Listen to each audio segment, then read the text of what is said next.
16, vamos a empezar la clase.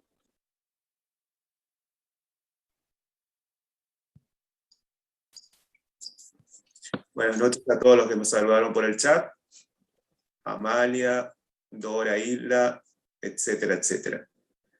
Gracias por el saludo y gracias a Carolina que me indicó que se está viendo la pantalla compartida. Bueno, vamos a dar inicio a la clase de hoy.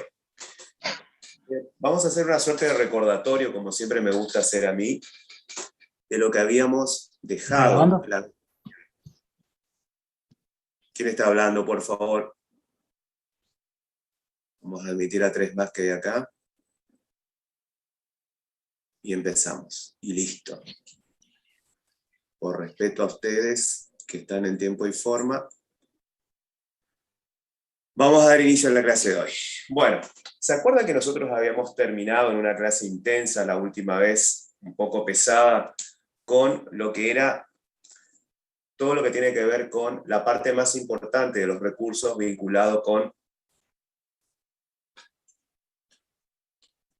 el conjunto de recursos denominados tributarios que el Estado tiene como particularidad que recauda sobre el patrimonio de terceros. Y esos terceros somos nosotros, en esa relación, ¿se acuerdan? Simbiótica, sujeto-activo, sujeto-pasivo, en el que en la masa de sujetos pasivos estábamos todos los ciudadanos. Hay una determinada parte de esos ciudadanos que tienen la particularidad que cuentan con un perfil, con una condición, con una característica, con un adjetivo. Ese adjetivo es la capacidad contributiva. Y decíamos que, basado en la capacidad contributiva, de los 3 recursos tributarios, tasas, contribuciones especiales e impuestos, los impuestos, que mayoritariamente son los más importantes y que servían para financiar todo el costo, básicamente, de los servicios públicos indivisibles y aquellos que el Estado, a través del gobierno, define que debe financiarse como parte de los monopolios que así definen y demás, eso fue el anclaje de la clase al final, decíamos que la capacidad contributiva era una suerte de medida objetiva de riqueza. Hicimos una aproximación de lo que sería el concepto, pero lo que quiero traerles para entrar en tema, digamos, porque ahora vamos a hablar de la clasificación de los impuestos, que se va a poner un poquito más pesado, por supuesto, es traerles como recordatorio qué entendíamos por capacidad contributiva. Cuando hablamos de capacidad contributiva es el adjetivo, el perfil, la condicionalidad que básicamente tiene que ver con los impuestos. A ver. Ahí estamos. ¿Y cómo definíamos a la capacidad contributiva?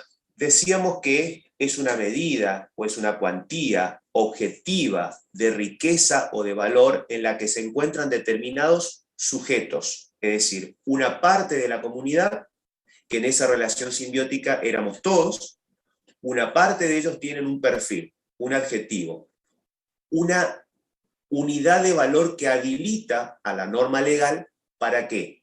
Para que la parte más importante que tiene que ver con los recursos públicos esté habilitado para que justamente el Estado, a través del fisco, pueda recaudar.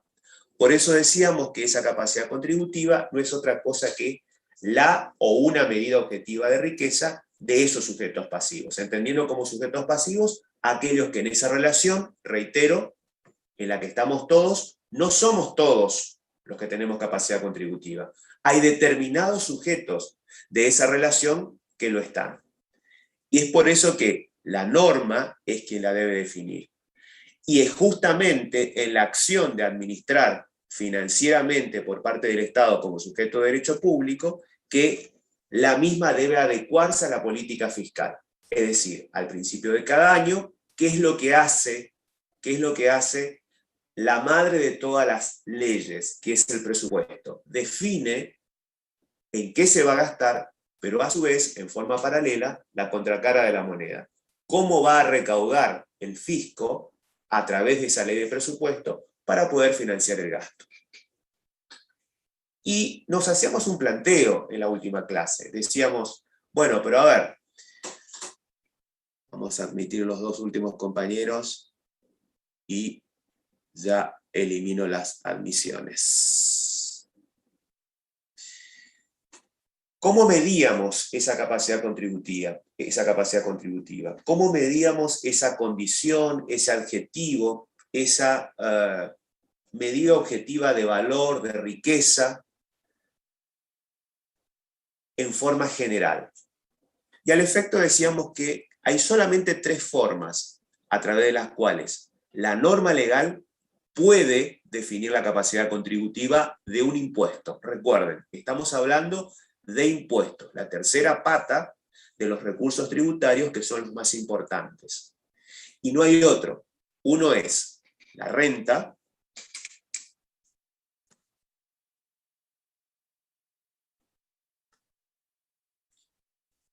Cuando hablamos de renta nos estamos refiriendo a esa medida objetiva de riqueza que tiene que ver básicamente con el ingreso. Es decir, todos los ingresos positivos que esa parte de la comunidad definida como sujetos pasivos que se convierten en responsables o contribuyentes por tener justamente ese adjetivo, que en este caso es el ingreso, genera ¿qué cosa? Capacidad contributiva. Y en este caso ustedes habrán escuchado hablar de que la mejor expresión desde el punto de vista de los impuestos en vinculación con la capacidad contributiva, renta es el impuesto a las ganancias. Renta es el impuesto sobre los ingresos brutos. Segunda medida de valor, que define la capacidad contributiva o la cuantía del impuesto, el consumo. La manera más fácil que tiene el fisco, que representa al Estado, AFIP, rentas o ATM en la provincia y rentas en la municipalidad, para poder recaudar a través del consumo. El consumo es la manera más segura y más fácil de recaudar. Con esta capacidad contributiva, ciertos problemas que se generaban, ¿se acuerdan cuando nosotros hablábamos en la primera clase? Que si bien el consumo era la mejor manera de recaudar y la forma más segura, porque todos consumimos algún servicio, algún bien, alguna locación, etc., pero el efecto que tiene en esa medida de valor, que es la capacidad contributiva, consumo, hay que tener mucho cuidado cuando uno hace la definición de la política fiscal del Estado. ¿Por qué? Porque la incidencia, por ejemplo, en el IVA, para sujetos que tienen un escaso ingreso mensual, es mucho mayor el impuesto a los consumos que una familia que tiene la misma cantidad de componentes, padre, madre y dos hijos. No es lo mismo la incidencia de una familia que tiene un ingreso de 70.000 pesos, que es el valor de la canasta básica, eso es lo que se publicó hoy, 70.000 pesos es la canasta básica, respecto a una familia que con la misma cantidad de personas integrantes tiene un ingreso de 100.000 pesos o tiene un ingreso de 200.000. La incidencia en el consumo de ese impuesto es distorsivo ¿para quién?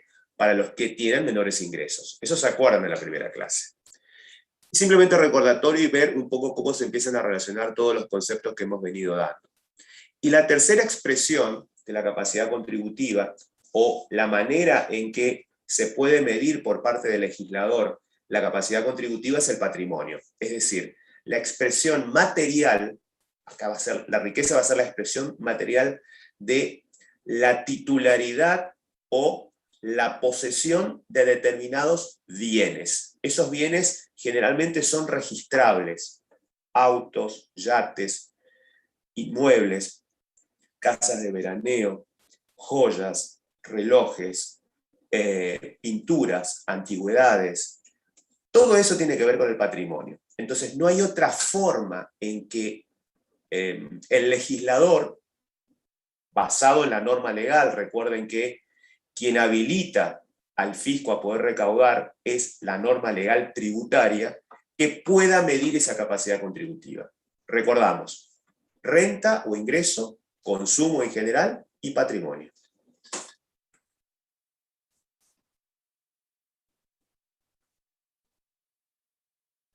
Bien, ubicados en lo que habíamos terminado la última vez, todo esto lo hago ¿para qué?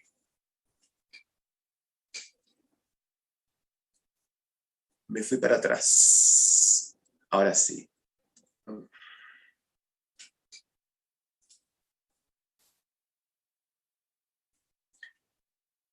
Para recordar un poquito lo que tenía que ver con impuestos. Sabemos ya que los recursos tributarios tenemos tres componentes: las tasas, inherentes en forma originaria a los municipios, las contribuciones especiales y los impuestos. Esas tres grandes divisiones de los tributos conforman los recursos tributarios.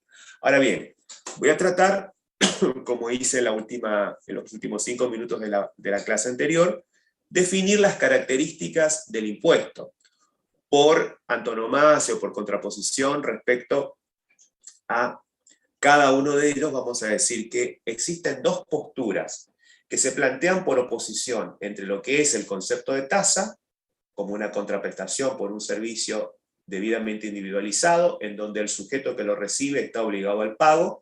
Discutiremos sobre la obligación o sobre la voluntariedad, eso ya está agotado. Acá la idea es tratar de ver cuál es la característica del impuesto. Por oposición a tasa y a contribución especial de mejora, podemos decir que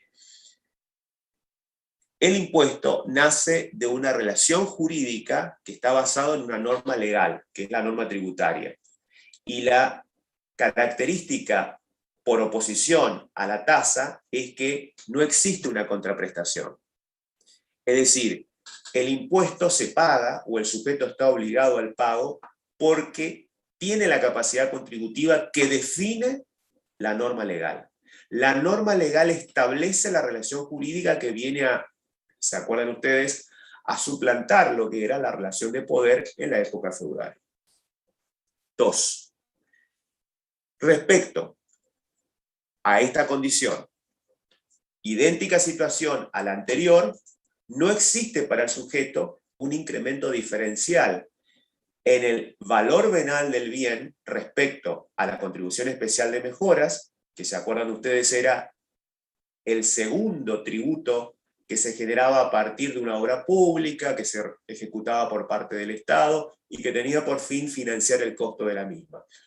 De la misma manera que en 1.1, y por oposición tomando como base la contribución especial de mejoras, decimos que en este caso no existe para el sujeto pasivo. ¿Quién? El sujeto pasivo del impuesto, un incremento de valor, un incremento diferencial o un valor de venta producto de una obra ejecutada que incrementa el precio o el valor venal del bien inmueble. Segundo, siempre por oposición a tasa y contribución especial de mejora, se basa en el principio definido en la plantilla anterior de capacidad contributiva. De esa masa de sujetos pasivos, quienes tienen el adjetivo o tienen la característica o tienen el perfil vía el ingreso o renta, vía el consumo y el patrimonio, que los pone, según la norma legal, habilitados para poder ser sujetos responsables o contribuyentes y que el fisco pueda exigirles el pago del impuesto, es porque tienen una capacidad contributiva, basada en esas tres patas. Tienen por fin cubrir, como les había dicho en la clase anterior, el costo de los servicios públicos divisibles y aquella parte de los divisibles que el Estado ha decidido hacerse cargo o no distribuir entre los usuarios. Eso es lo que más me interesa que sepan como conclusión. Vamos a la clasificación que tiene que ver básicamente con la clase a partir de hoy.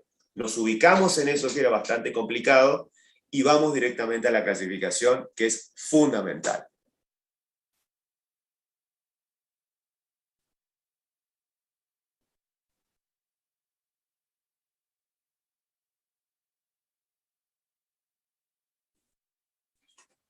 Primero, vamos a hacer como siempre una clasificación que la voy a ir partiendo y la voy a ir analizando de acuerdo a el contenido de cada una de ellas. La primera clasificación, con el mismo criterio que veníamos hablando de gastos, Vamos a hablar de una clasificación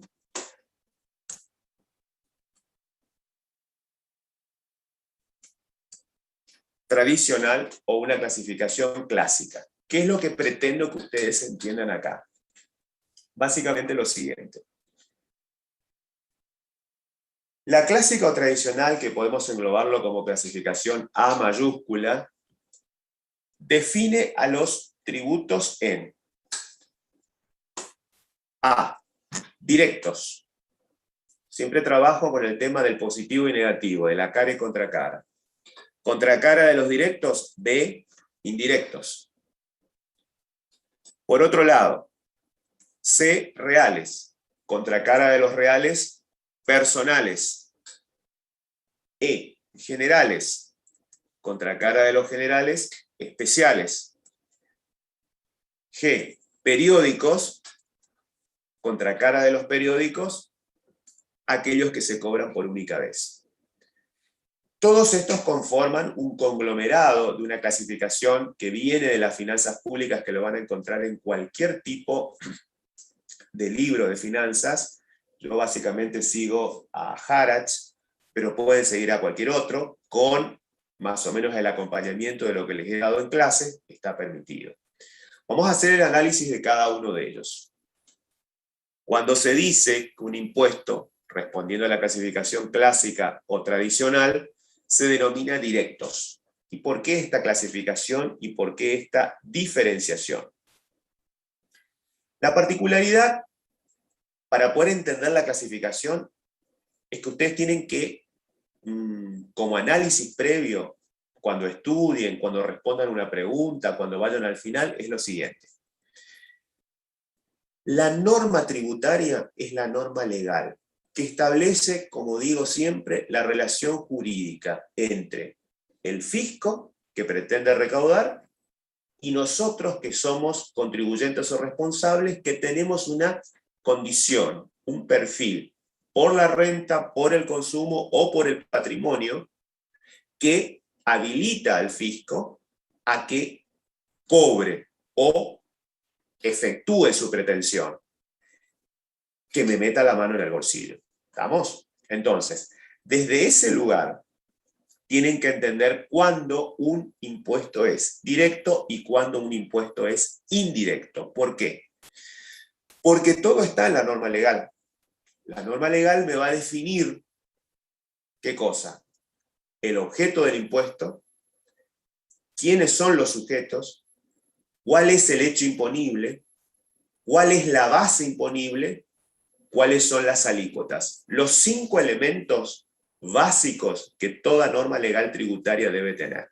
¿Por qué? Porque el objeto me va a definir qué cosa. El qué está grabado, la pregunta del responsable o contribuyente que tiene ese perfil por capacidad contributiva para que el fisco se apropie de parte de mis ingresos, de mis consumos o de mi patrimonio. ¿Qué es lo que uno dice? ¿Qué es lo que está grabado? O sea, el qué me responde el objeto. Y el objeto tiene que estar claramente definido en la norma legal. Segundo, los sujetos, es decir, ¿quiénes somos los obligados? Personas humanas, sucesiones indivisas, personas jurídicas, y dentro de las jurídicas, ¿quiénes? Empresas del Estado, el Estado, nacional, provincial, municipal, la iglesia, una ONG, un club deportivo. Todos esos son los sujetos que la norma tiene que definir con claridad. Tercer elemento, hecho imponible. ¿Qué es el hecho imponible?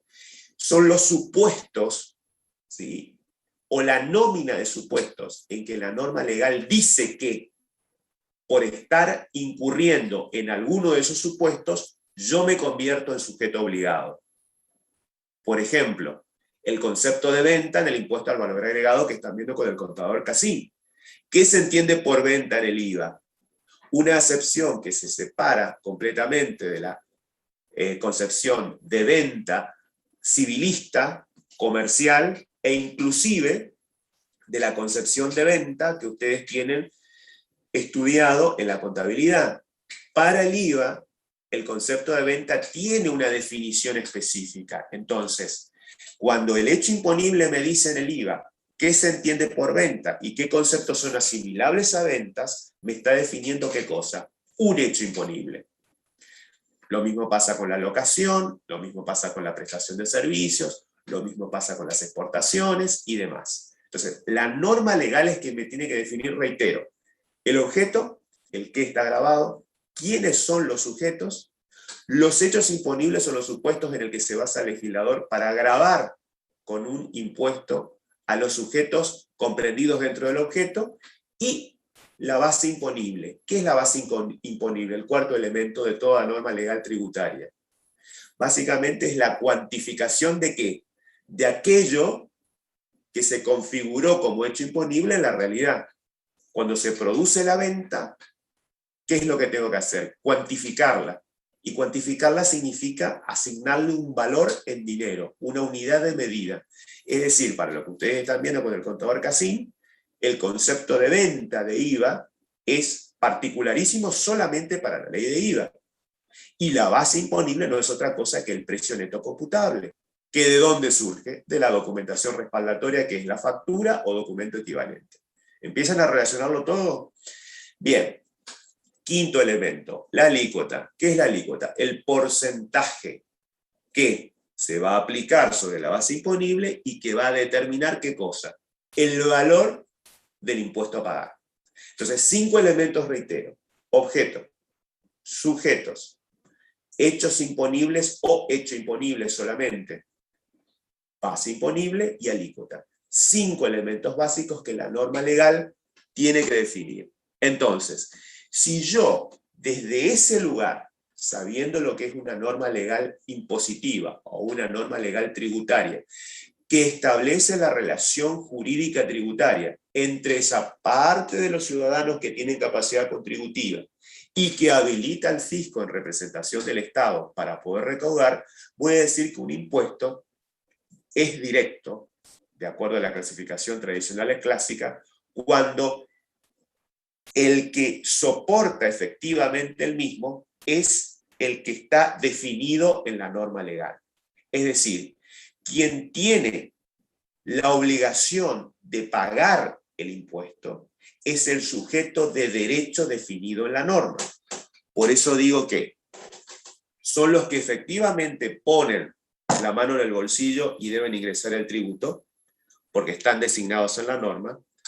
No se trasladan, es decir, es el sujeto de derecho, el indicado en el articulado de lo que ustedes están viendo en la ley de IVA, cuando habla de sujetos del artículo 4, que dice, serán sujetos pasivos del impuesto, y hace la nómina. A, B, C, D, E, por ejemplo, califica a un sujeto muy particular como las empresas constructoras. ¿Se acuerdan de eso? Bien, es la empresa constructora quien debe poner la mano en el bolsillo para pagar el IVA. Ahora bien, ¿sería directo el impuesto al valor agregado? Y yo diría que no. ¿Por qué? Porque el IVA tiene una particularidad que, por contraposición, lo vamos a ver enseguida. Justamente el IVA no es un impuesto directo, es un impuesto indirecto. ¿Por qué? Porque el IVA es trasladable, mientras que los denominados impuestos directos tienen la particularidad de que no se trasladan. Tienen un efecto progresivo sobre el ingreso, vale decir que, de acuerdo a la capacidad contributiva, ingreso o renta, aquel que más tiene, más debe pagar. Y la particularidad es que dentro del conglomerado de lo que es la organización política que consagra la Constitución, recuerden, sistema representativo, republicano y federal, el Estado federado, de las provincias que han cedido el poder, una parte del poder, entre ellos el fiscal a la nación, las provincias conservan todo aquello que no han delegado. Entonces, en el caso de los impuestos directos, son potestad exclusivas de las provincias. Es decir, cuando hablamos de impuestos directos, la particularidad sustancial, por oposición a los indirectos, es que el sujeto que lo paga es el sujeto de derecho. Es una potestad exclusiva e indelegable de las provincias, vale decir que todos los impuestos provinciales son directos. Y la particularidad es que, como quien paga es el sujeto de derecho, no se trasladan. El efecto es progresivo porque la capacidad contributiva que toma como base es justamente la renta o el ingreso. a medida que se incrementan los ingresos, el impuesto a pagar también aumenta en forma directamente proporcional. Vamos a los indirectos. Por oposición siempre, dentro de la clasificación clásica. Decíamos, si de esa parte de los sujetos definidos en la norma, hablábamos del segundo elemento sustancial, después del objeto venían los sujetos, quien los tiene que pagar no es el sujeto de derecho, como en el caso de los directos, sino que es el sujeto de hecho, lo que técnicamente se denomina sujeto de facto, como el caso del IVA, que es un impuesto netamente indirecto. La particularidad es que, para el supuesto de los impuestos indirectos, quienes terminan metiendo la mano en el bolsillo, quienes terminan soportando la carga tributaria, no son los sujetos de derecho, sino los sujetos de facto, o sea, los de hecho o los que no están designados en la norma. Ustedes me dirán, ¿pero cómo? ¿Cómo le va a cobrar el fisco a alguien que la normativa, por obligación, debería indicar como sujeto en la norma tributaria? Y sí, pasa en el IVA. ¿Por qué? Porque en el IVA, que es el típico impuesto indirecto en la República Argentina, que vía la capacidad contributiva denominada consumo, la manera más fácil de recaudar, ¿quién termina pagándolo? Cada uno de nosotros, cuando actuamos como consumidores finales. Y ustedes me van a decir, ¿y dónde dice en la ley que es el consumidor final? Porque ustedes habrán visto con el contador Cassin que se da un fenómeno que es sustancial, que es el de la traslación.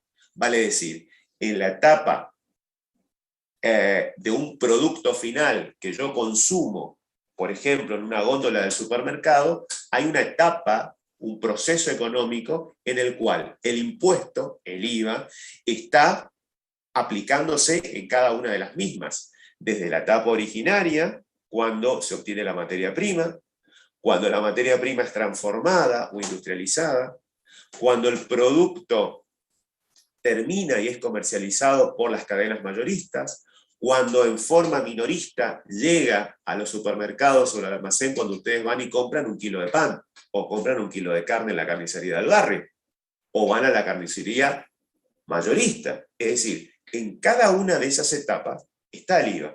Ahora bien, ¿significa que cada uno de los titulares de esa etapa lo termina pagando? No. No es que es decir, se graba el impuesto a cada una de las etapas, pero quien lo termina pagando finalmente es el consumidor final. Ahora, ¿el consumidor final en el artículo 4 está designado como sujeto? No, porque no es sujeto de derecho, es un sujeto de hecho, porque justamente se da el fenómeno de la traslación, porque quien paga finalmente son otros sujetos distintos a los que el artículo 4 de la ley de IVA designa como tales. Eso trae a colación, ¿qué cosa? Que por contraposición a los impuestos denominados directos de potestad netamente provincial, la potestad en este caso sea exclusiva de la nación, no pueden haber impuestos indirectos que cobren las provincias y que, por contraposición al efecto progresivo sobre la renta o el ingreso, en este caso tienen un efecto regresivo sobre el ingreso. ¿Por qué? Porque básicamente, para el caso del impuesto al valor agregado, a medida que yo tengo mayores ingresos como capacidad contributiva, renta o ingreso, el efecto sobre el consumo va a ser diferente en aquellas personas que tienen mayor capacidad de ingreso a aquellos que tienen menor capacidad de ingreso. No es lo mismo, como hablábamos en la primera clase y nos conocimos, el efecto que tiene el IVA sobre los productos básicos en una familia de escasos ingresos respecto a una familia de un ingreso promedio de 300.000 pesos. ¿Por qué? Porque todos van a consumir la misma cantidad de leche, la misma cantidad de carne, o deberían al menos, en este país no pasa, pero debería ser así, pero la incidencia respecto al ingreso es regresivo. ¿Por qué? Porque la incidencia es mayor en las familias o grupos de familia de menores ingresos. Por eso el efecto no es progresivo, como en el caso de los directos, sino regresivo. Y son potestad exclusiva de la nación. Es decir, en este caso las provincias, por el sistema representativo republicano y federal, han delegado la potestad tributaria en favor de la nación para poder, ¿qué cosa? Cobrar los impuestos indirectos.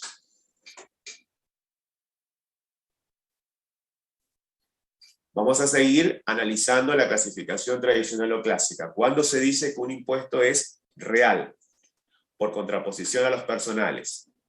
Acá, para poder acordarse, tienen que ver lo siguiente. Mientras los directos e indirectos tienen que visualizar la normativa legal, los 5 elementos de la normativa legal tributaria, para ver si es potestad de las provincias o de la nación, y si se produce el proceso de traslación o no, y quién lo termina pagando, el sujeto de derecho o el sujeto de hecho. Acá en los reales, lo que tienen que visualizar y recordar es, un impuesto es real cuando existe escasa o nula colaboración o actitud por parte del responsable contribuyente para hacer la liquidación administrativa del impuesto. Es decir, ¿a qué me estoy refiriendo?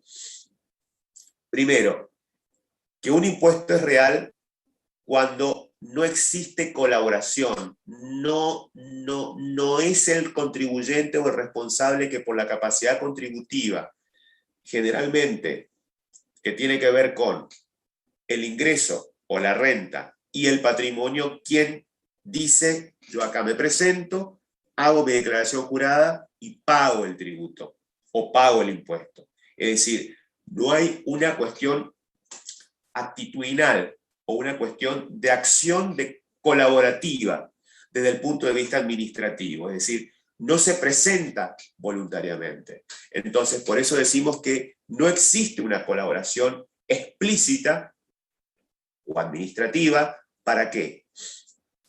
Para liquidar el tributo. ¿Y quiénes son los sujetos pasivos? Esos sujetos pasivos, nuevamente, no son los que están definidos en la norma legal. Es decir, no son los sujetos de derecho. Nuevamente, son los sujetos de hecho.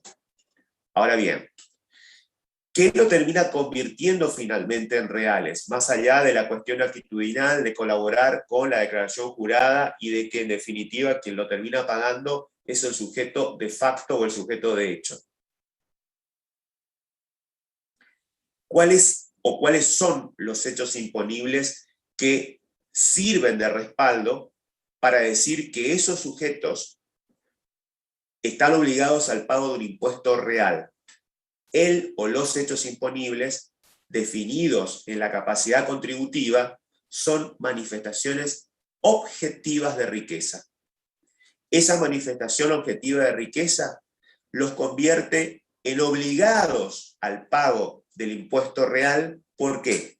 Porque son titulares, como dije anteriormente, generalmente de bienes registrables, propiedades, casas de veraneo, inmuebles, lanchas, automóviles, motos, joyas, bienes de lujo registrables o no, entre otros. Es decir, queda claro que los hechos imponibles no son una manifestación objetiva de riqueza por su situación personal, sino una manifestación realmente objetiva. ¿Cuál es la objetividad de esa capacidad contributiva? El ser dueños o el ser titulares o el ser poseedores, ejercer el título de poseedores de un bien que físicamente tiene que estar registrado o que físicamente tiene una representación corpórea. Por eso doy los ejemplos: casas de veraneo, casas de lujo, bienes de lujos y demás. Por tanto, ven que empieza a haber una suerte de correlación. ¿Por qué? Porque decíamos que en el caso de los impuestos indirectos, en donde el sujeto que estaba obligado al pago del impuesto era el sujeto de facto o el de hecho que no estaba indicado en la norma, para el caso de los reales, también pasa de que los sujetos que están obligados al ingreso del mismo no están definidos en la norma. quien paga un impuesto real, ¿quién es? Es el que no está definido en la norma y que por tanto es el sujeto de hecho. El solo hecho, valga la redundancia, de ser titular, poseedor de una unidad dominial registrable, en los ejemplos que les acabo de dar, obliga ¿a qué? A pagar el tributo. Ahora bien, si yo soy dueño de una casa de veraneo en Ituzaingó, ¿la voy a declarar? Generalmente no. Por eso es que no hay una colaboración administrativa en la presentación de la declaración jurada y en el posterior ingreso.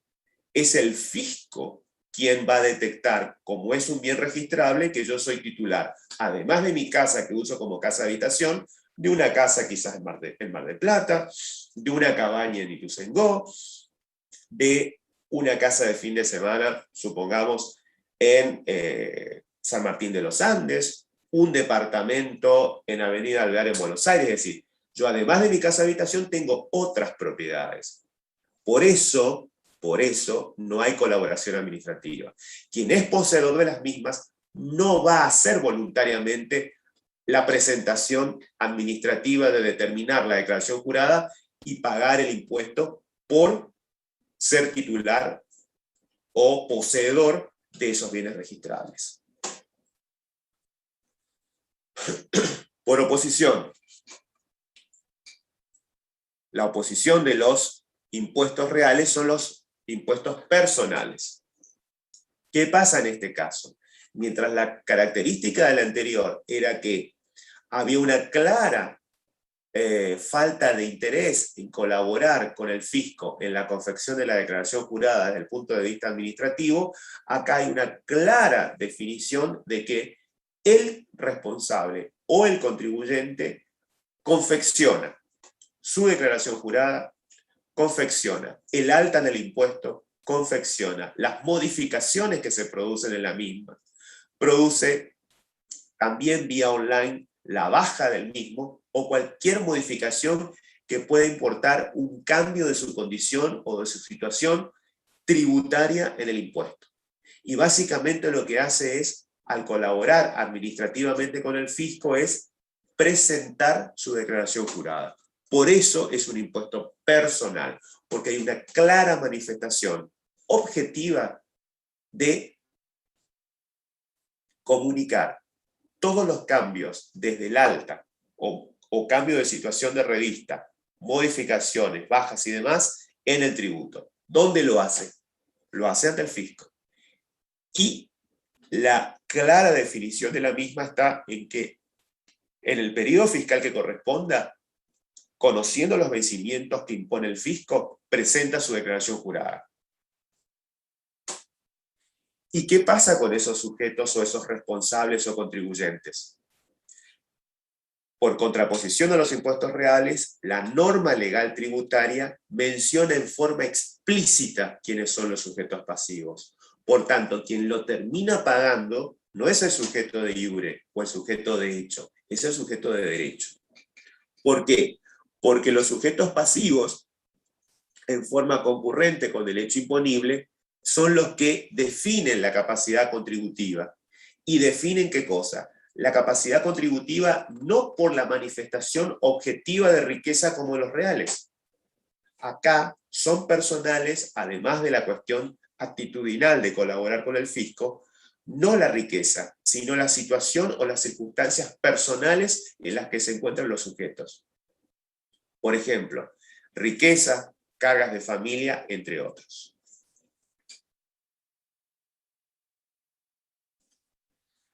Vamos a los generales. Dentro de la clásica o tradicional.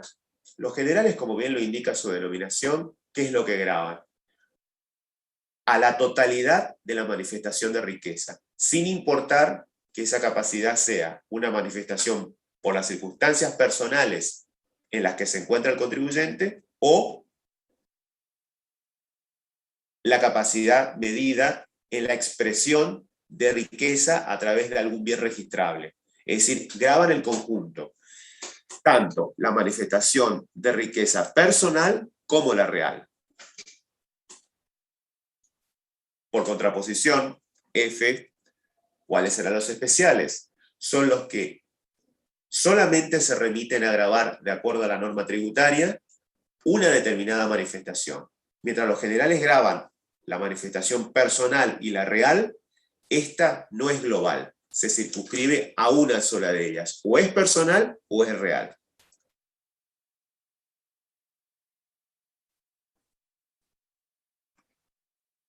¿Cuándo es periódico?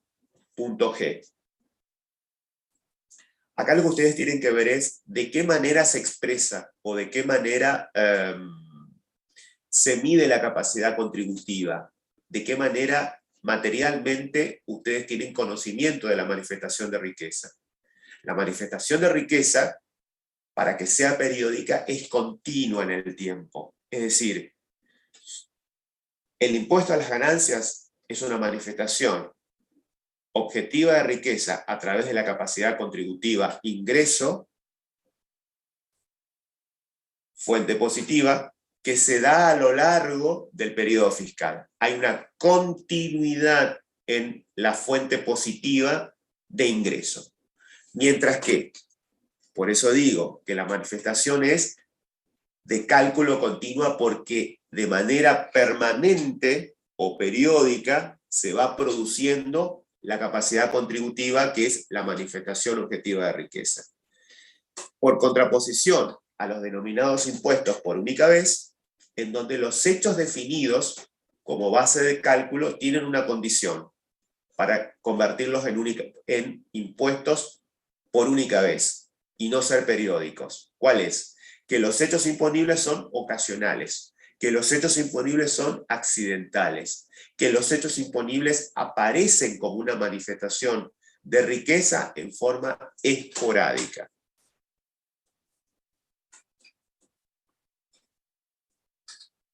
Hice la clasificación de los impuestos en forma clásica o tradicional. Vamos ahora a modernizarlo un poquito. Vamos a hacer una clasificación un poquito más actualizada, según el monto imponible del impuesto, es decir, según la base imponible del impuesto. Hay que unir ¿qué cosas?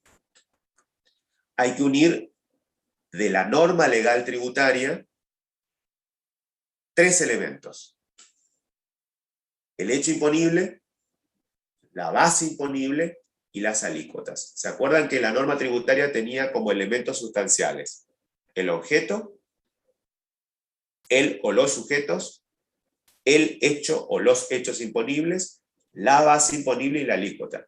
Acá uno nada más que 3 variables: el hecho imponible, la base imponible y las alícuotas. Entonces, voy a decir que, de acuerdo a esta clasificación, uniendo estos 3 elementos de la norma legal, que es la que define la relación jurídica, y no de poder, a los denominados impuestos: A, fijos; B, graduales; C, proporcionales; D, progresivos; y E, regresivos.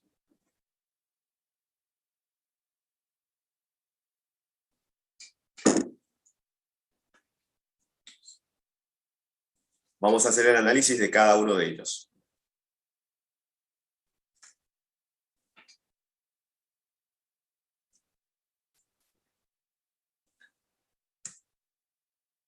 ¿Cuándo un impuesto es fijo?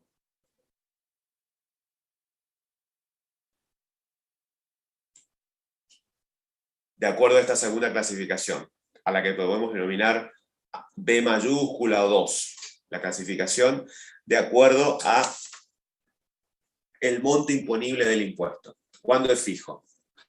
Cuando justamente, como su denominación lo indica, son sumas fijas o determinadas sobre cada hecho imponible tomado individualmente.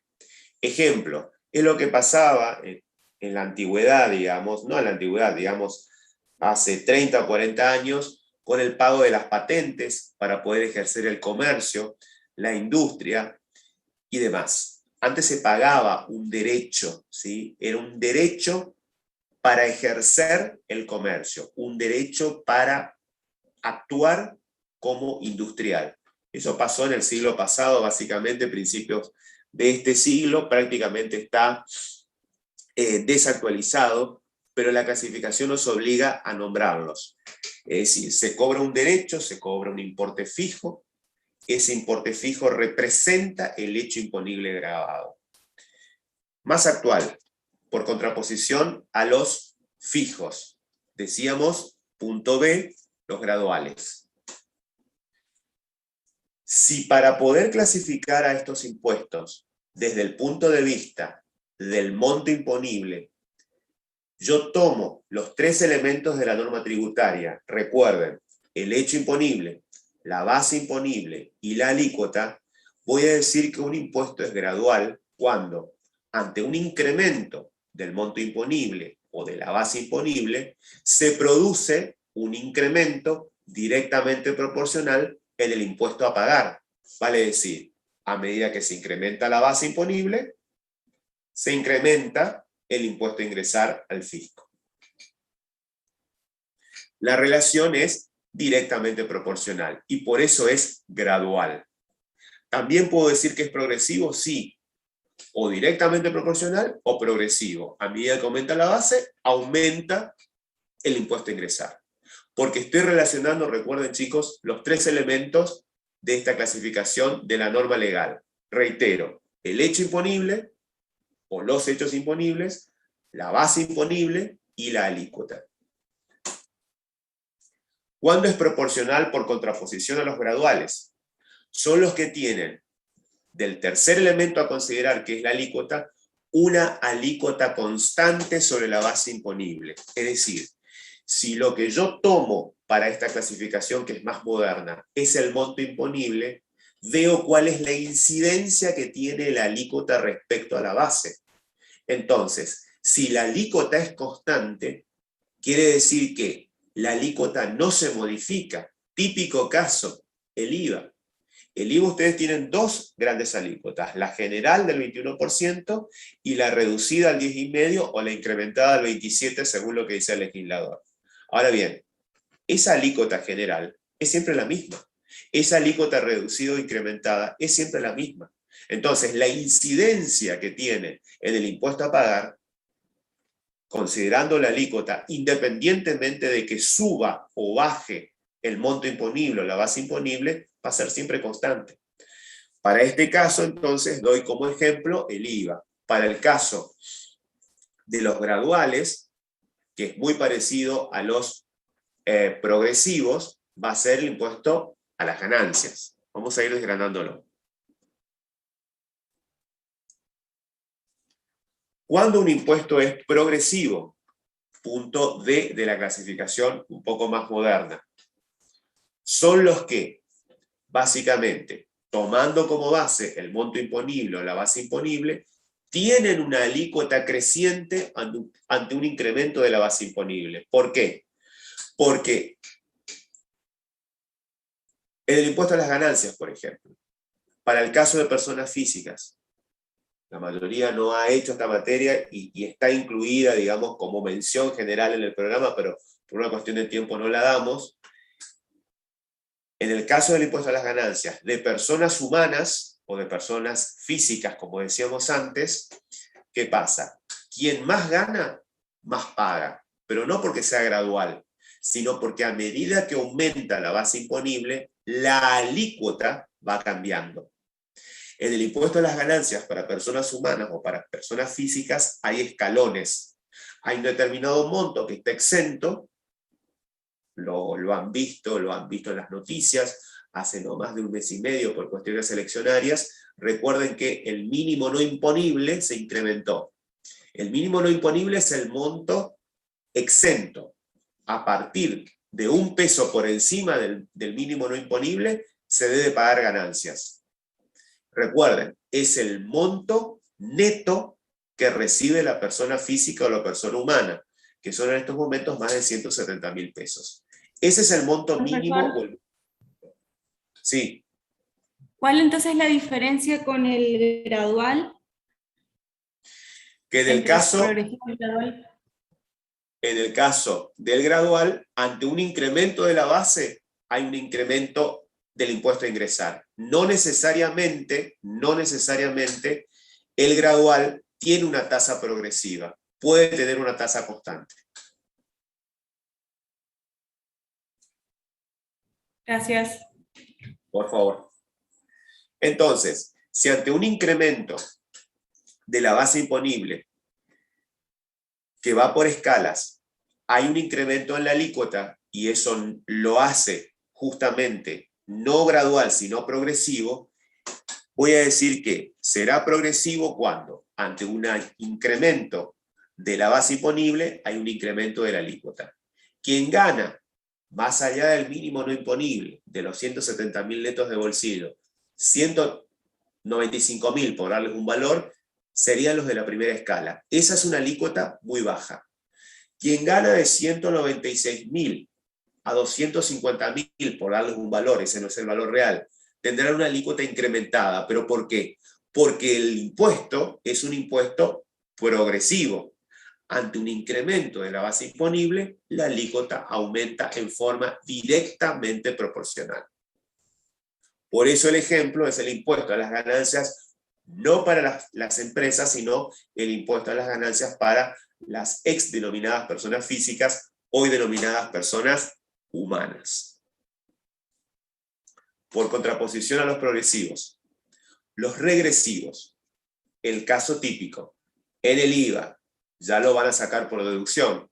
Si lo que estoy tomando como elemento de referencia es el monto imponible o la base imponible, ¿cuál es la condición para que sea regresivo? Son los que tienen una alícuota decreciente ante un aumento en la base imponible. Es lo que habíamos dicho. El efecto regresivo se da para las personas de menores ingresos con respecto al impuesto al valor agregado, cuando por los consumos a igual cantidad de grupo familiar en cuestiones básicas que tienen que ver con la canasta básica, hoy de 70.000 pesos, no es lo mismo la incidencia de aquel que tiene un ingreso de 70, aquel que tiene un ingreso de 150, aquel que tiene un ingreso de 500.000. Entonces, se vuelve regresivo, ¿por qué? Porque la alícuota decrece, o sea, la incidencia que tiene respecto a los sujetos de mayores ingresos es menor. Por eso se dice que, tomando como referencia a los regresivos, son los que tienen una alícuota decreciente ante un aumento de la base imponible. Cuando en realidad, la realidad es que es regresivo por el efecto económico, pero el IVA, como les dije, es un impuesto básicamente ¿de qué tipo? ¿Qué tipo de alícuota tenía? Proporcional. Es la del 21% en la general, la incrementada al 27% o la reducida al 10,5%. La incidencia que tiene sobre los ingresos de las personas de menores ingresos, valga la redundancia, es mayor cuanto más bajo es el ingreso. Y se torna decreciente a medida que aumenta el mismo. Ejemplo, el IVA.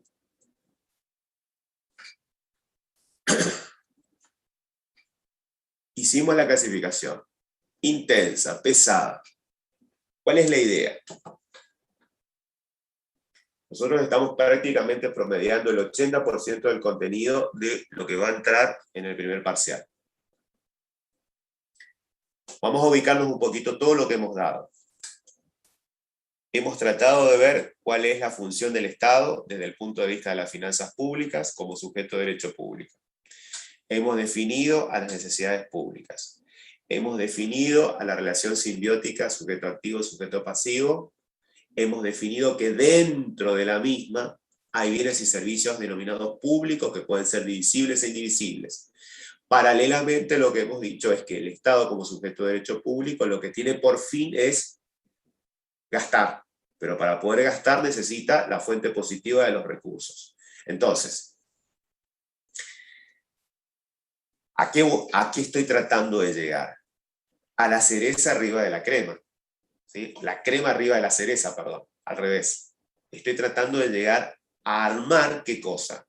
Por un lado, los recursos y por el otro lado, los gastos. A tratar de explicarles en una T, ¿se acuerdan la T en contabilidad? Cuando les explicaron el debe y el haber, y el nombre de esa T que tenía el nombre de la cuenta, bueno, exactamente Eso es lo que pretendo como culminación del dictado de lo que va a ir en el primer parcial. La T no es otra cosa que el presupuesto. Y la T no es otra cosa que el presupuesto como norma legal fundamental en un Estado de Derecho normal, no como el nuestro que es un poco distorsionado. Fíjense que la ley de presupuesto se presenta como proyecto por parte del Ejecutivo al Poder Legislativo, ¿cuándo? En el mes de septiembre, antes del 30 de septiembre. A la medianoche del 30 de septiembre se presenta. Eso es típico, estamos en la Argentina. Se aprueba para que el Ejecutivo pueda gastar ¿cuándo? En el año calendario financiero inmediato siguiente, que va del 1 de enero al 31 de diciembre. Entonces, ¿qué es lo que yo pretendo que ustedes entiendan? De que para poder llegar a la ley de máxima, a la que respalda al Estado como sujeto de derecho para poder gastar, a partir de una habilitación que tiene que ver con los recursos, que es la norma legal tributaria, representada en sus tres formas: tasas, contribuciones especiales e impuestos, que es la más importante. ¿Qué cosa? Puedan entender cuestiones básicas que hacen a que ustedes como sujetos pasivos en esa bolsa del lado derecho de esa relación simbiótica pueden estar, cuando consumen, como cualquier sujeto, consumidor final, ¿qué cosa? Siendo afectados por un tributo, por un impuesto nacional, por un impuesto que es indirecto, por un impuesto que se traslada, que lo terminan pagando ustedes como sujeto de hecho, no como sujeto de derecho porque la norma no lo menciona. Eso por un lado. Que entiendan que si están en relación de dependencia y tienen un buen ingreso, puede ser que ustedes sean sujetos pasivos, como personas humanas, del impuesto a las ganancias. De que si ustedes tienen bienes registrables, un auto, una moto, una vivienda, una casa de lujo, o sean muy adinerados y tengan propiedades, tengan que pagar el impuesto al patrimonio como capacidad contributiva, ¿se entiende? Entonces, estoy llegando a esa última parte y como ya sé lo que son los recursos, como ya sé lo que son los gastos, como ya entendí lo que es o debería entender, les tocará a ustedes para el parcial demostrarlo después, estoy, o me falta, digamos, que eso que le decía, la cereza arriba de la crema, la parte más importante, el copete, la parte final, que son los principios de imposición. Es decir, cuáles son las cuestiones básicas, las cuestiones elementales que debe tener el legislador al momento de crear la ley, generar la ley y redactar la ley. La ley no es otra cosa que la norma legal tributaria, que me va a definir esa relación jurídica tributaria entre yo, parte de esa bolsa de sujetos pasivos denominados ciudadanos, que por tener una capacidad contributiva expresada en la renta o el ingreso, expresada en el consumo o expresada en el patrimonio, habilite al Estado y envíe al fisco en su representación para que me cobre ¿qué? Un impuesto. Entonces, es fundamental que la norma legal, que es la que viene a reemplazar en la relación jurídica a esa relación de poder que había antes, ¿se acuerdan que habíamos hablado de la época feudal? Bueno, que esa norma legal se base en 4 cuestiones básicas fundamentales. El legislador, el representante nuestro, al que votamos como diputado de la provincia y de cada una de las provincias, que se sienta en el Congreso, debería tener, para poder respaldar una norma legal tributaria, debería tener en cuenta 4 cuestiones básicas que ustedes tienen que aprender. A. El primer principio de imposición de cualquier norma legal tributaria, que es el principio de legalidad. ¿Parece una obviedad? Sí, parece una obviedad, pero muchas veces se generan normas tributarias que son ilegales. Segundo, igualdad. Parece una obviedad, pero muchas veces el principio de igualdad puede ser violentado o puede ser afectado. C. Economía. Parece una obviedad, pero los impuestos no tienen por qué ser complicados, no tienen por qué generarme un estrés como contribuyente para poder pagarlos y distorsionar los precios. ¿Pasa eso en Argentina? Y no. Y por último, neutralidad. Tiene que tener un efecto natural entre la oferta y la demanda. El Estado puede, a través de una norma legal tributaria, incidir en la oferta o en la demanda de un producto, sí, pero no lo puede distorsionar, porque si no estaría afectándose la neutralidad. Entonces, esos son los 4 principios básicos que nuestros legisladores, diputados en el Congreso, Cámara de Origen, deberían tener en cuenta al momento de generar las normas legales tributarias o impositivas.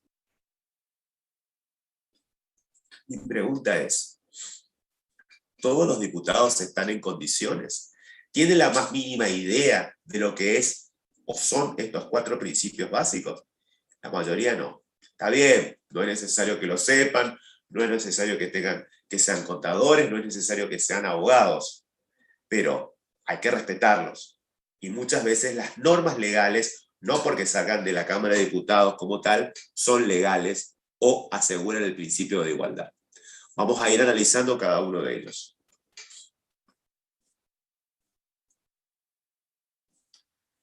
Primero, este principio que parece una obviedad. La relación de poder de la época feudal se ve sustituida hoy por una relación jurídica. Y esa relación jurídica tiene su sustento o su respaldo en la norma. ¿Qué norma? La ley. Ahora bien, volviendo al derecho constitucional, volviendo a la primera clase, el sistema representativo, republicano y federal que consagra nuestra Constitución, hace de que quien deba actuar como único autorizado con potestad o con facultad que descansa en esa organización política que consagra la Constitución.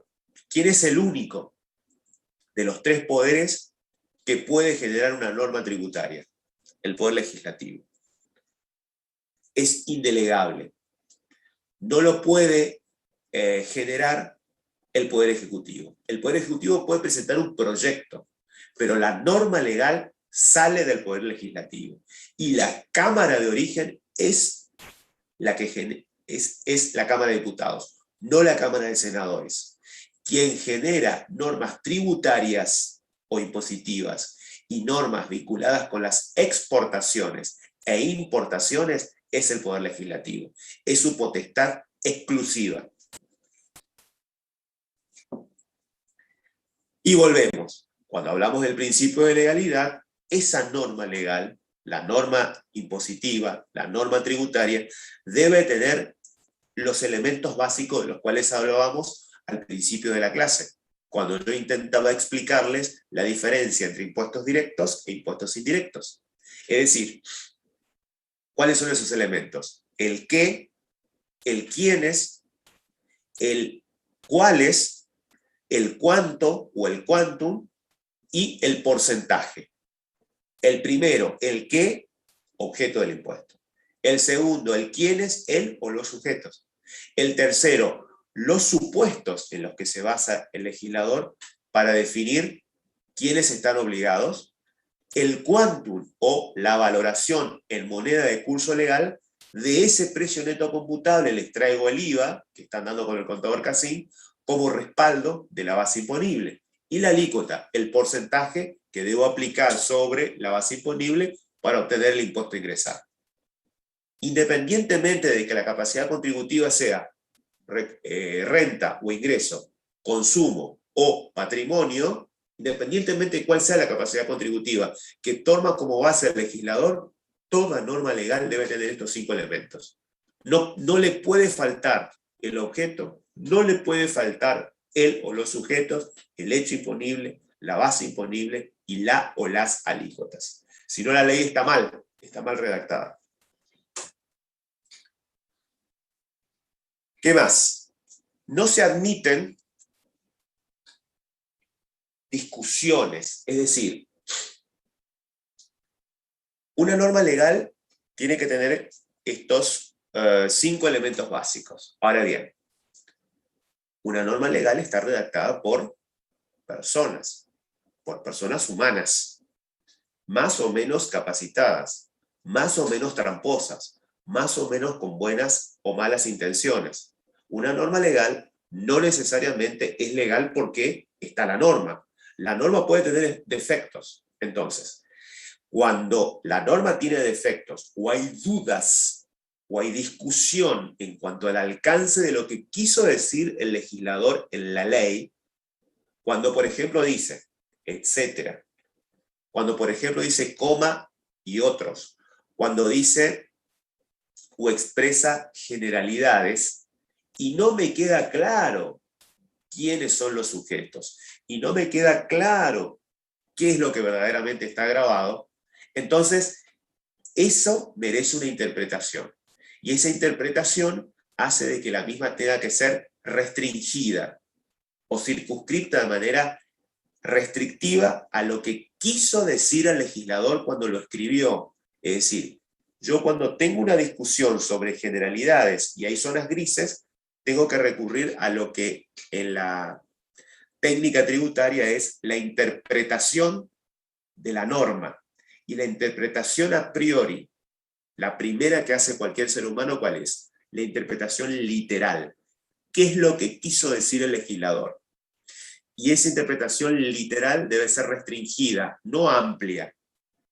Si el legislador dijo personas humanas, y a mí no me queda claro qué son las personas humanas, yo tengo que ir al Código Civil y ver cuál es el alcance de personas humanas. Y cuando el legislador dijo ventas, y estoy en el impuesto al valor agregado, no es venta desde el punto de vista de la traslación de la cosa de acuerdo a lo que dice el Código Civil o el Código de Comercio, el que está unificado ahora, sino cuando el legislador dice venta, no es la venta civilista o comercial, es la venta que la propia ley de IVA dice que se aplica, ¿para qué?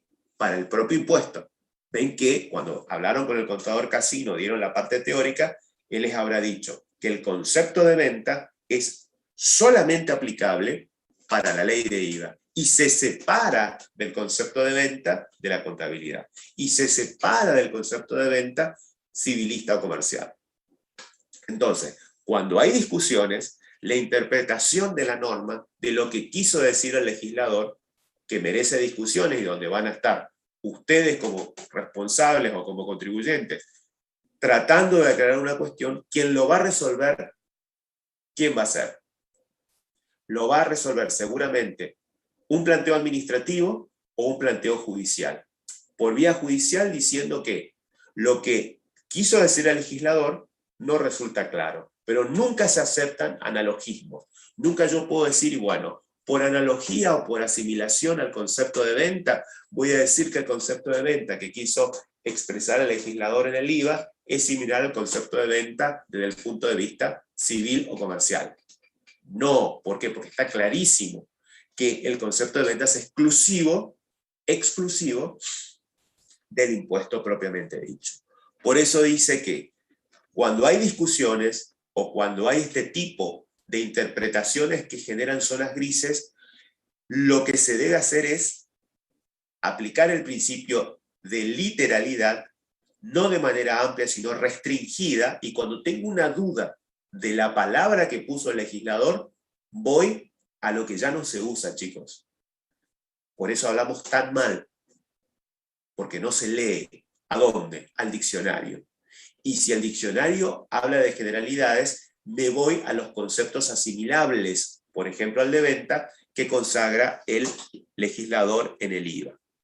Pero nunca se aceptan analogismos o asimilaciones.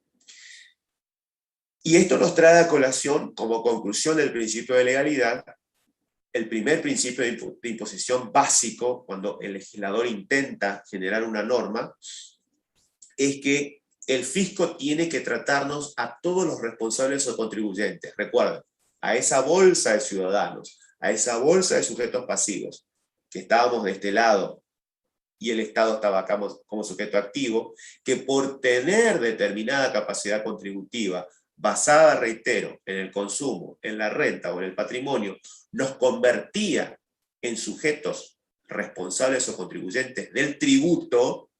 Recuerden, el fisco nacional a través de la FIP, el fisco en todo lo que tiene que ver con importaciones y exportaciones a través de la Administración Nacional de Aduanas, eso a nivel nacional, o el fisco provincial a través de la ATM, o el fisco municipal a través de la Dirección de Rentas de cada municipio, no puede hacer una aplicación de la norma legal en forma discrecional. ¿Qué quiere decir discrecional? Que, por ejemplo, porque yo soy, voy a dar un absurdo, pero es real, porque yo vivo dentro de las 4 avenidas, voy a tener un tratamiento diferente en el pago de la tasa inmobiliaria, recuerden el ABL en Posadas, de aquel que está en Villa Cabello, o de aquel que vive en la ruta 213, o de aquel que vive en el nuevo barrio Itaipei-Guazú. Todos somos iguales ante la norma. Todos, por recibir el servicio en el que claramente está definido el beneficiario, cada uno de nosotros como usuarios, somos contribuyentes ¿de qué? De la tasa.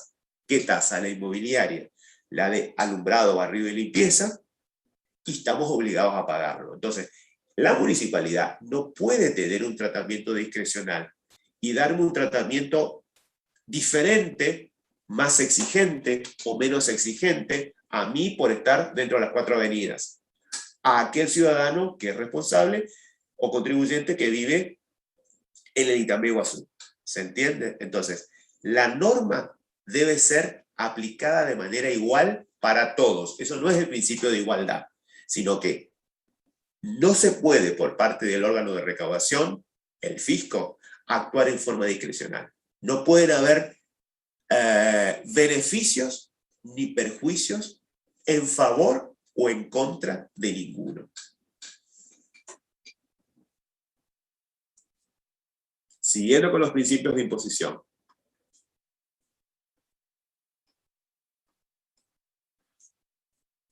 El principio de igualdad. Otra cuestión que parece una obviedad. El principio de imposición de igualdad se basa en el concepto de capacidad contributiva. ¿Se acuerdan? En la manifestación de riqueza objetiva o manifestación que por determinadas circunstancias personales se encuentra responsable. Por eso el principio de igualdad es fundamental. Y es el que en la norma legal tributaria debe definir que a igual manifestación de medida objetiva de riqueza corresponde igual carga impositiva. La unidad de las públicas está amparada por el principio de capacidad contributiva. Por eso el sustento o la base es el principio de capacidad contributiva y se da la igualdad, se consagra el principio de igualdad como principio de imposición cuando a igual manifestación corresponde igual carga.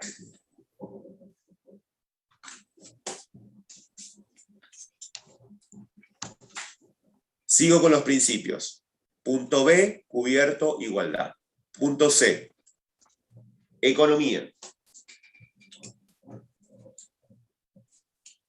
Otra cosa que parece una obviedad, pero que muchas veces no se da.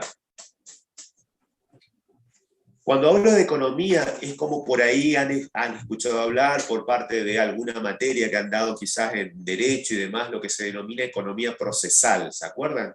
Es decir, ¿qué es la economía procesal?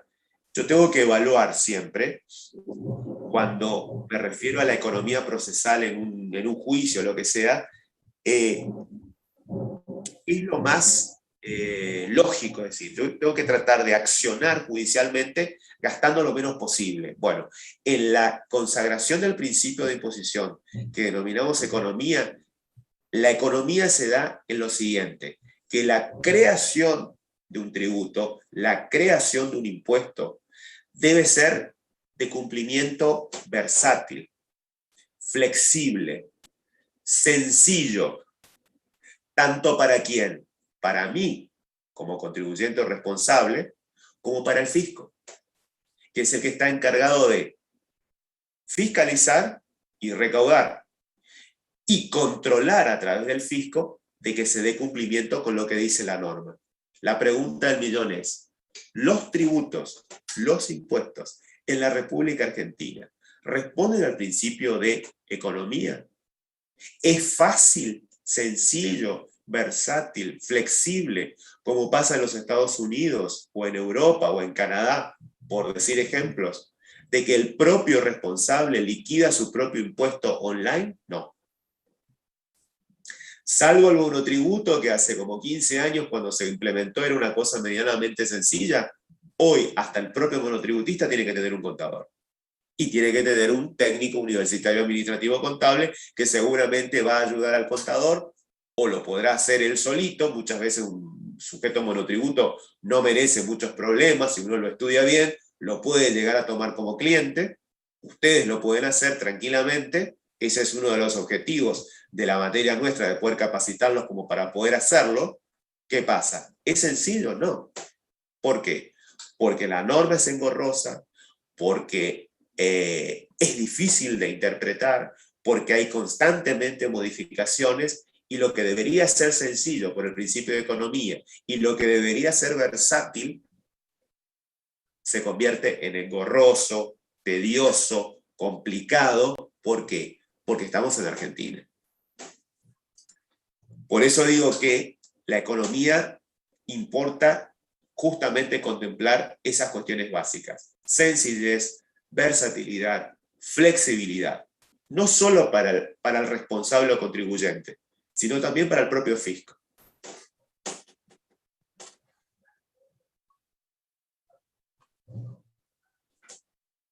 Último principio de imposición fundamental, el D, que habíamos definido como de neutralidad.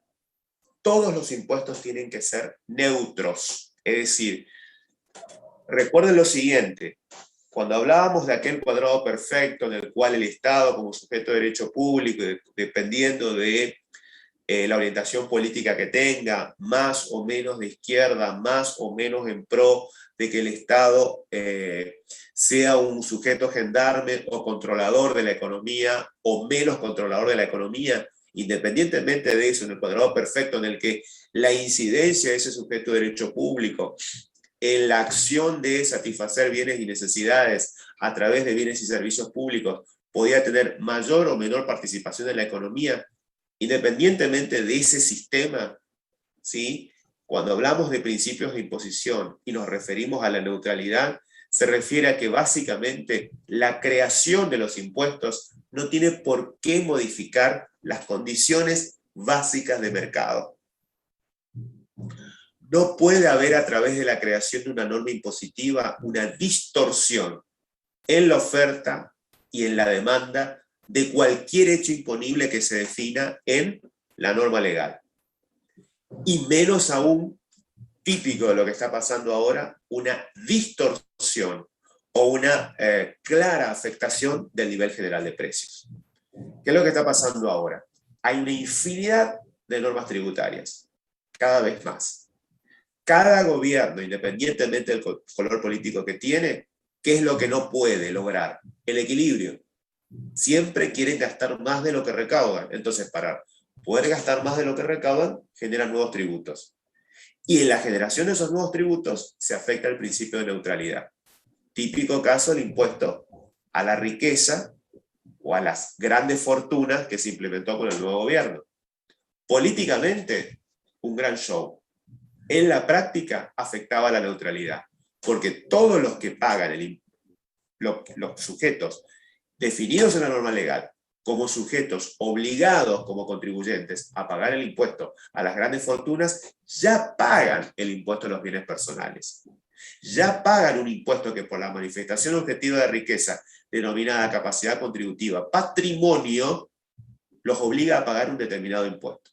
A todo esto, también esos mismos sujetos, por este nuevo impuesto, deben pagar prácticamente lo mismo que pagan en bienes patrimoniales, nada más que por ser supuestamente millonarios o ricos. Entonces, la neutralidad, ¿qué es lo que pretende? Básicamente, evitar, ¿qué cosa?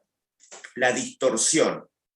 Y justamente, no solamente del nivel general de precios, que sería un ejemplo para lo que está sucediendo hoy, ayer justamente. ¿Qué es lo que está pasando? ¿El nivel general de precios está distorsionado por una carga impositiva monstruosa? Sí. ¿Está distorsionada por la inflación? Sí. La inflación es la causa de esa distorsión del nivel general de precios? Sí, pero ¿por qué? ¿Porque hay muchos impuestos? Sí, es una parte, pero básicamente, ¿por qué razón?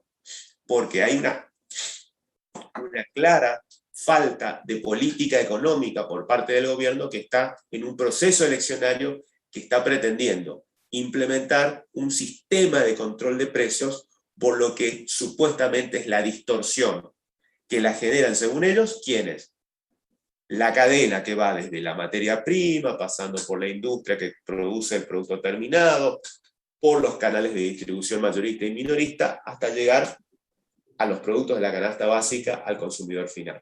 Eso pretenden fijar precios controlados hasta el 7 de enero. ¿Para qué?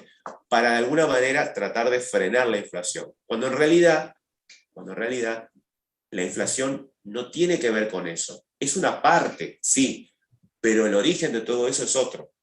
Hoy por hoy, por ejemplo, chicos, ustedes lo habrán leído en las noticias, ustedes quieren cambiar los neumáticos de sus autos y son imposibles de comprar. Primero, por lo caros. Segundo, no hay.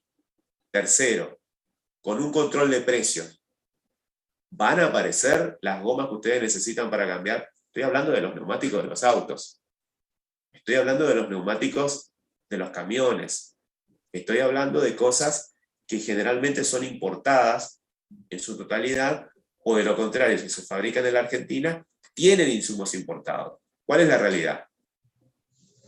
¿Hay neutralidad? No. ¿Por qué? Porque en realidad lo que se está haciendo es no liberar los pocos dólares que hay para poder importar. Ustedes hoy, a más de uno le debe pasar o debe tener un conocido, los autos usados son más caros que los 0 kilómetros. ¿Por qué? Porque no hay autos.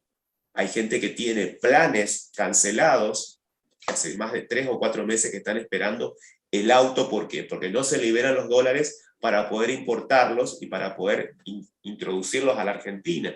Porque generalmente los autos se fabrican en el marco del Mercosur.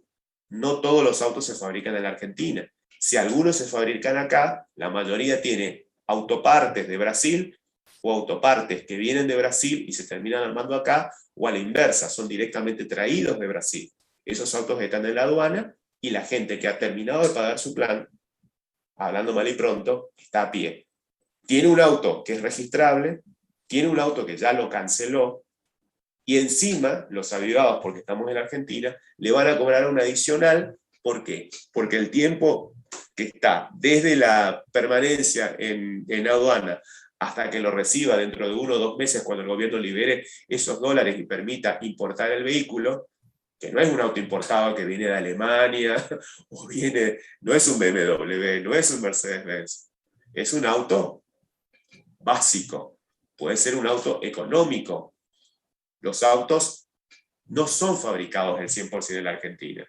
Hay autos que vienen directamente de Brasil. Entonces, un auto económico de 1,5 millones, 2 millones de pesos, hoy, usado en 2019 o 2020, sale más caro que ese 0 kilómetro que está demorado en aduana. Para traerlos a la realidad, la neutralidad que implica justamente que los tributos, que los impuestos no deben modificar esas condiciones de mercado. Básicamente ni la oferta ni la demanda, y menos aún el nivel general de precios. Vamos a ver si ya aprendimos los principios de imposición, los 5 principios: neutralidad, economía, igualdad y legalidad, cómo esos principios se aplican al derecho constitucional argentino. ¿Qué dice nuestra Constitución respecto a estos principios que hemos aprendido? Primer principio: legalidad. La Constitución Nacional así lo consagra. Igualdad, con el mismo alcance. Proporcionalidad, del cual no hablamos. Y por último, de no confiscatoriedad. Es decir, ¿cuál es la idea? Que entendiendo los principios de imposición, lo que debe considerar el legislador para generar la norma legal impositiva, ahora vamos a ver de qué manera nuestra Constitución Nacional, que es el respaldo de nuestra organización política y social, también lo trae y lo menciona, uno a uno. Principio de legalidad.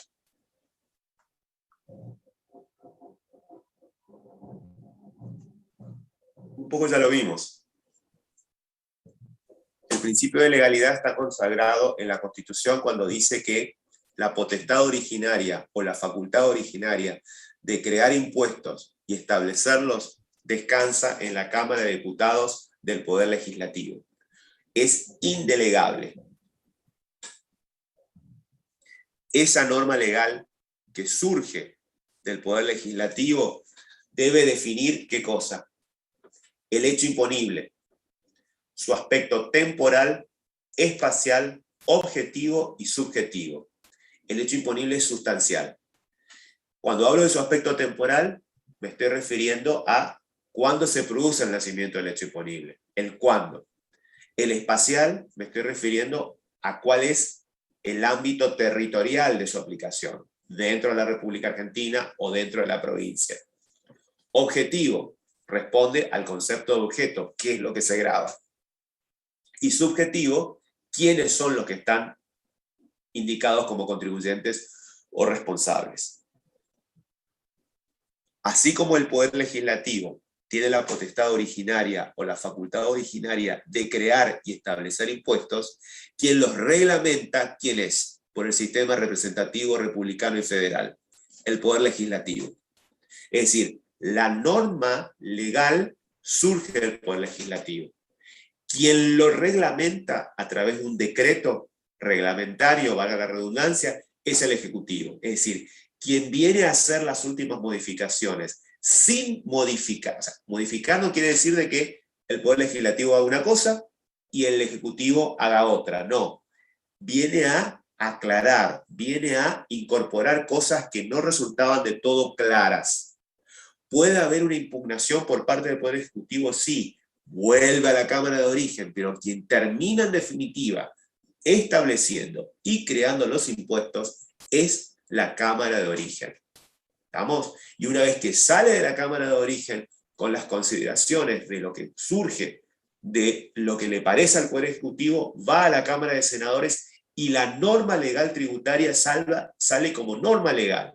Y el decreto reglamentario, así como lo ven ustedes en la ley de IVA, vieron que tienen en la separata, que ustedes la habrán comprado, o la norma que habrán bajado gratuito de internet, tienen la ley de IVA propiamente dicho y el decreto reglamentario. Ese decreto reglamentario lo que viene a hacer es, fíjense que cuando empezaron a usar la normativa, ustedes iban primero a la ley. Cuando tenían algunas cuestiones que no estaban contempladas en la ley, que les quedaban como generalidades, el decreto reglamentario les aclara. Entonces, están utilizando como ley la Ley General del Poder Legislativo y como decreto lo reglamentado por el Ejecutivo. Así salen las normas legales. Fundamental, principio constitucional de legalidad, me dice que, según la Constitución, todas las normas legales, impositivas o tributarias, son para aplicar de aquí para adelante.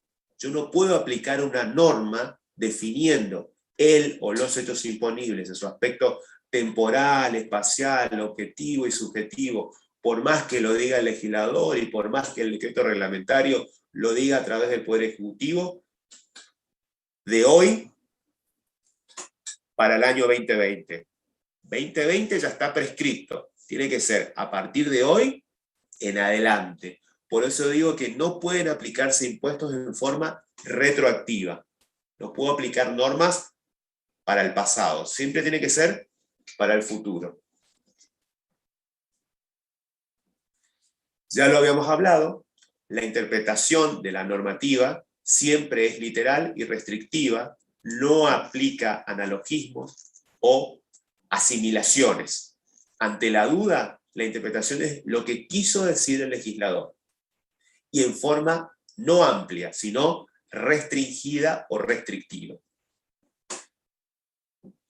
Ya lo dijimos también, no corresponde aplicar la norma tributaria de manera discrecional por parte de la AFIP. Todos tenemos que ser tratados como iguales en ese supuesto de que, como parte de los sujetos pasivos, nos convirtamos por la capacidad contributiva en contribuyentes o responsables. Y esa discrecionalidad, de pronto, en la interpretación administrativa que hace la AFIP, ¿por qué? Porque la AFIP, o rentas en el municipio, o ATM en la provincia, es el órgano de fiscalización. ¿Puede discutirse una cuestión cualquiera ante el propio órgano de fiscalización? Sí. Ese órgano de fiscalización es un órgano administrativo. Si yo no quiero discutirlo administrativamente, ¿puedo ir ante la justicia? Sí. Pero en todos los casos, tanto el Poder Judicial como el órgano administrativo, en cualquiera de sus formas, AFIP, aduana, ATM o Dirección General de Rentas del municipio, no puede aplicar de manera discrecional la normativa. La normativa tiene que ser por igual para todos. Y por último, todas las obligaciones tributarias son justamente obligaciones para el contribuyente y no se pueden derogar por acuerdo mutuo entre las partes. ¿Qué quiere decir eso? Que una vez que a mí la norma y el decreto reglamentario me define como contribuyente o como responsable de un impuesto, yo no puedo ponerme de acuerdo con la AFIP y decir, bueno, dejo de ser sujeto pasivo porque soy rubio, tengo ojos claros y soy millonario. No. ¿Se entiende? Es decir, no puede haber un acuerdo entre el responsable o contribuyente con la AFIP, con ATM o con rentas de la municipalidad, ni tampoco pueden haber acuerdos privados entre los propios responsables o contribuyentes para tratar de evitar el pago del impuesto que define la norma.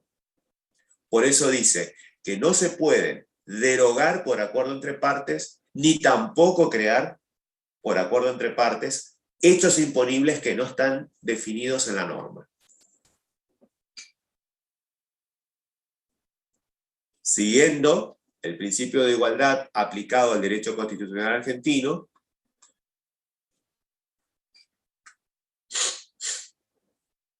vamos a la igualdad, que ya lo tenemos prácticamente agotado. La Constitución consagra de que la igualdad es la base de las cargas públicas. Esto está contemplado, lo habrán visto en derecho constitucional, en el artículo 17. La igualdad es la base de las cargas públicas. Quiere decir esto que la norma legal tributaria, la norma legal impositiva, debe tratar de manera idéntica a sujetos que están en idéntica situación y respetar esa igualdad. Eso quiere decir que a igual situación de capacidad contributiva, igual carga impositiva.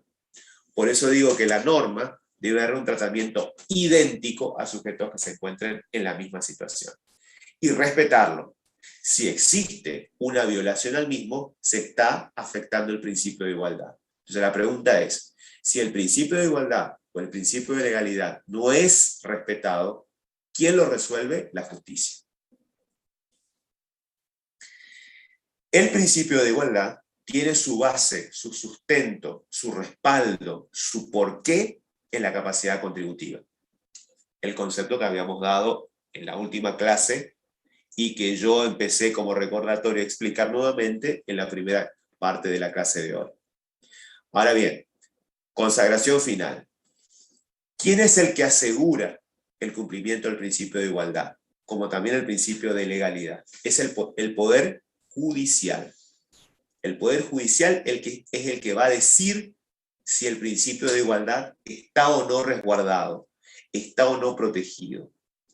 Y es el contribuyente responsable quien considere afectado el principio de igualdad o el de legalidad en su caso, que por una extralimitación o por una violación parcial, total, o como él lo considera, debe accionar frente al Poder Judicial. Y es el Poder Judicial, como tercer poder, quien va a decir, bueno, la norma legal impositiva, no protege o no asegura el principio de igualdad. Porque de acuerdo a lo que plantea el responsable contribuyente, existe un tratamiento básico en el que la igualdad, que debería ser la base de las cargas públicas, o sujetos que deberían tener un tratamiento idéntico, tienen un tratamiento diferencial o desigual. Pero el Poder Judicial va a actuar ¿cuándo? Cuando hay una acción, cuando yo considero que existe un principio que está siendo violado.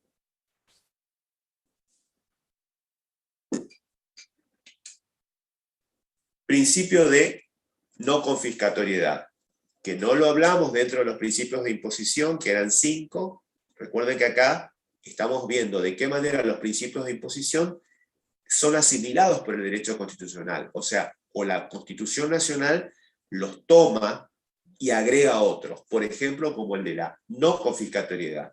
¿Qué es la no confiscatoriedad?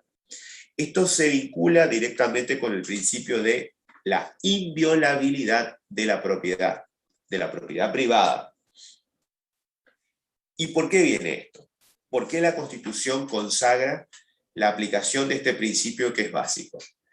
Bien saben ustedes desde un principio que yo les decía, el fisco en representación del Estado lo que tiene como obligación es la obligación de recaudar en nombre de ese sujeto de derecho público. Recauda, o sea, cobra el impuesto, lo fiscaliza o lo controla y se encarga de que los responsables o contribuyentes cumplan en tiempo y forma con lo que dice la norma. Bien, en esa acción de recaudar, ¿qué es lo que sucede? El fisco, les decía yo, burdamente o figurativamente, lo que hace es aprender, es decir, no de aprender de aprendizaje, sino aprender, aprehender, se apropia, me mete la mano en el bolsillo, me mete la mano en la billetera, me mete la mano en la cartera de la mujer, me mete la mano en la caja de mi empresa, me mete la mano en mi bolsillo, figurativamente. Ahora bien, en esa acción de recaudar hay que tener cuidado. ¿Por qué? Porque si la ley obliga a que yo, por tener capacidad contributiva, tenga que pagar un impuesto, eso tiene un límite. Porque yo podría decir, bueno, a mí, como se me ocurre, Estado, realizar una política X, voy a incrementar esa aprehensión, esa metida de mano en el bolsillo del contribuyente responsable. ¿Lo puedo hacer, digamos, extralimitadamente? ¿O hay un límite? El límite es justamente el principio de no confiscatoriedad. El principio de no confiscatoriedad es muy antiguo, tiene que ver con prácticamente principios del siglo anterior. ¿Y qué es lo que pretende? En algún momento, la Corte Suprema de Justicia de la Nación generó un fallo estableciendo que cuando un impuesto es confiscatorio y cuando no lo es. Es decir, estableció un límite. Ese límite del cual hablaba yo. Un impuesto es confiscatorio cuando en la acción de recaudar el Estado, en representación del fisco, se apropia, basado en la norma legal, en un porcentaje mayor al 33% del haber hereditario que le corresponde a los sucesores tomados en forma individual. Esto que parece tan raro y que se lo paso, tiene que ver con lo siguiente. Un impuesto, cualquiera, es confiscatorio cuando pasa ese límite, ese 33%. ¿Por qué? Porque en algún momento el derecho sucesorio, cuando fallece en cabeza del causante una persona cualquiera, una persona humana, sus herederos, y seguramente si es un hombre o una mujer será el sobreviviente, si está casado el cónyuge sobreviviente o el cónyuge supérstite, y sus hijos, sus hermanos o su grado de parentesco en segundo o tercer grado, en el derecho sucesorio pasaba lo siguiente. Fallecido el causante o el titular, la persona física o humana, directamente se dispara la acción de abrir la sucesión, salvo de que, para evitar la misma, ya los bienes del causante estén distribuidos con beneficio de usufructo y se evita de esa manera pagarla a los abogados y el impuesto hereditario del 20% sin sentido. Que eso, consejo mío, háganlo si lo pueden hacer para evitar justamente que entre los abogados y el fisco se lleven esa parte del haber hereditario. Entonces, supongamos que no hubo ese papel, no hubo un anticipo de herencia por parte del causante, supongamos que no hubo la distribución de bienes con beneficio de usufructo y que entremos en un sucesorio. El sucesorio es simple, fallece la persona, se activa un sujeto de derecho, es una persona jurídica especial denominada sucesión indivisa, está mencionado ya como sujeto dentro del artículo 4 de la ley de IVA, las sucesiones indivisas. ¿Esa sucesión indivisa qué es? Es una ficción, es una persona jurídica que surge entre el momento en que fallece la persona humana y el momento en que se produce la distribución del haber hereditario. Durante ese tiempo, generalmente, el cónyuge sobreviviente, la esposa o el esposo, o de lo contrario, de común acuerdo entre los herederos, el hermano mayor o alguno de ellos, es el administrador de la sucesión. Durante ese tiempo los bienes y las obligaciones tienen que ser administradas por el titular o el representante de la sucesión indivisa. ¿Hasta cuándo? Hasta que se produzca, la división de ese haber hereditario, en donde el haber hereditario implica distribuir bienes, ¿sí?, de la sucesión y obligaciones que tenía el causante y que siguen por el tiempo que dura la sucesión. Entonces, la Corte que dijo, cuando se produce la distribución de bienes y obligaciones entre los herederos, el tributo que debían pagar no podía superar el 33%. Si superaba el 33%, resultaba confiscatorio. ¿Y por qué resultaba confiscatorio? Porque violaba el principio de la propiedad privada. Es decir, el Estado se está comiendo parte de mi patrimonio y eso resulta violatorio del principio de propiedad. Que el fisco quiera cobrar porque la norma legal tributaria así lo ordena, perfecto. Que el fisco me quiera fiscalizar, perfecto. Pero, ojo, hay un tope, hay un límite, porque si no, habilitaríamos a un loco cualquiera que saque una norma legal y que diga, bueno, perfecto, a partir de mañana la alícuota del IVA, en vez de ser del 21%, va a ser del 40%. ¿Eso es confiscatorio? Sí. ¿Por qué? Por esto que dijo la Corte. Pero esto que dijo la Corte estaba circunscrito ¿a qué? Al impuesto que debían pagar ¿quiénes? Cada uno de los herederos una vez aprobada la cuenta particionaria.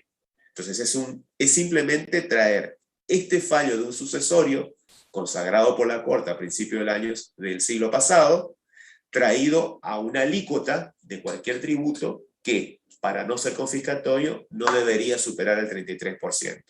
Y la pregunta es, ¿hay algún tributo que tenga un porcentaje o una alícuota, para hablar correctamente en términos tributarios, que exceda ese 33%? Sí.